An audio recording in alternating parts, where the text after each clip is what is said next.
राहिलेत नोकऱ्या, अरे शिक्षण संस्था यांच्या, कारखाने यांचे, उद्योगधंदे यांचे, आमदार खासदार हे, कुठं तुमचं रिप्रेझेंटेशन नाही विखे पाटील. तुम्ही म्हणला ना, तुम्ही दिलं ना आरक्षण, तुम्ही काढलं ना जीआर, अरे कुठं तुमचं रिप्रेझेंटेशन कमी पडलं ते सांगा. महाराष्ट्राच्या विधानसभेत आमदार कमी पडले तुमचे, खासदार कमी पडले तुमचे, तहसीलदार कमी पडले तुमचे, एसपी कमी पडले का कलेक्टर कमी पडले. आणि मराठा मागास झाला असेल, अरे मग पुढे गेला कोण. आरक्षण गरिबी हटवचा प्रोग्राम आहे. आरक्षण मिळाल्यानंतर प्रत्येक घरामध्ये झडपी मेंबर होणार आहे का? प्रत्येकाच्या घरामध्ये कलेक्टर होणार आहे का? प्रत्येकाच्या घरामध्ये तहसीलदार होणार आहे का? आरक्षण म्हणजे प्रतिनिधित्व आहे. आरक्षण म्हणजे प्रत्येक समूहातल्या एखाद्या माणसाला या निर्णय प्रक्रियेमध्ये सामील होता आलं पाहिजे. आरक्षण म्हणजे प्रतिनिधित्व आहे. आरक्षण म्हणजे गरिबी हटाव नाही. आरक्षण म्हणजे प्रत्येकाच्या घरावर सोन्याची कौलं नाही. असं असतं तर माझ्या एससी एसटी बांधवाच्या घरावरती अरे सोन्याची कौलं आली असती. गाव वगड्यातला दीन दलित आदिवासी बांधव आजही एखाद्या शहराच्या ठिकाणी 5x5 आणि 10x10 घरामध्येच राहतो. विखे पाटील, सोशल जस्टिस कळायला तुम्हाला 10 जन्म घ्यावे लागतील. अरे दारूचा कारखाना काढला म्हणजे आरक्षणाचं धोरण तुला कळलं का? आता तुम्ही म्हणाल त्यो कुठं, तुम्ही कुठं. अरे गाव गड्यातला एका मेंढपाळाचा पोरगा, गोरगरिबाचा पोरगा, ज्याचा बाप ग्रामपंचायतीचा सदस्य कधी होऊ शकला नाही, त्याचं पोरग तुमच्या समोर इथं येऊन बोलतोय. का बोलतोय हे? कारण गाव गड्यातली 18 पगड जातीची माणसं तुम्ही जाती जातीमध्ये विभागायला गेला. या ओबीसीची वज्रमूठ या महाराष्ट्रामध्ये उभी राहायला लागली. अर आपलं गणित बिघडतंय. अर हे ओबीसी एकत्र आले तर आपलं काही खरं नाही. लगेच गडी मग तो पंडित असू द्या, टोप्या असू द्या, सोळंकी असू द्या, बजरंग सोनवणे असू द्या, रोहित पवार असू द्या. ती रोहित पवार, शरद पवारची तिसरी पिढी, त्या जरांगेला पैसे पुरवणं, सोशल मीडियाची टीम पुरवणं, पैसा पुरवणं.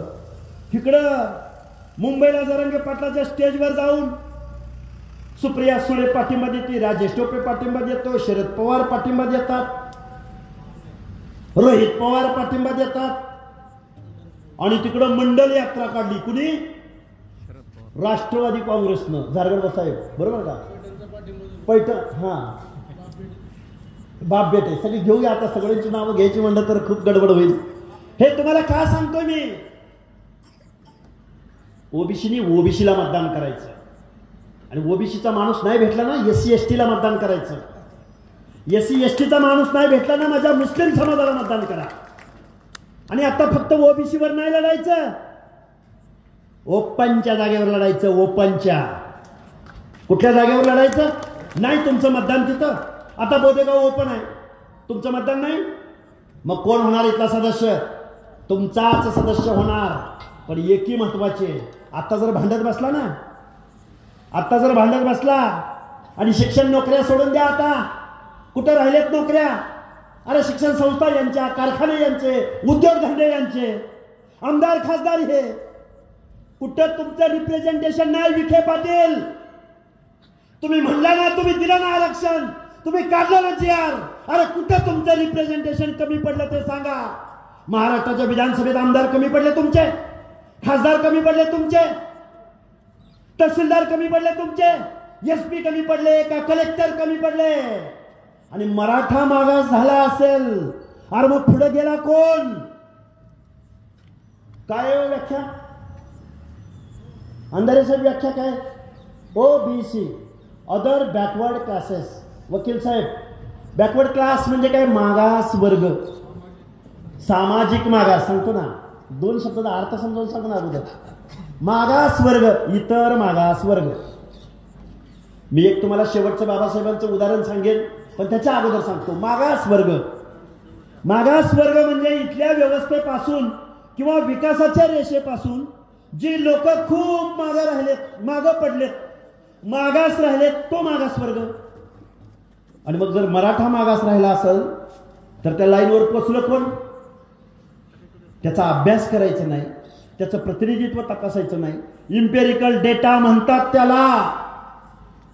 महाराष्ट्राच्या मागणं उत्तरांचलनं डेटा गोळा केला, बिहारनं गोळा केला, तेलंगणानं गोळा केला, कर्नाटकानं गोळा केला.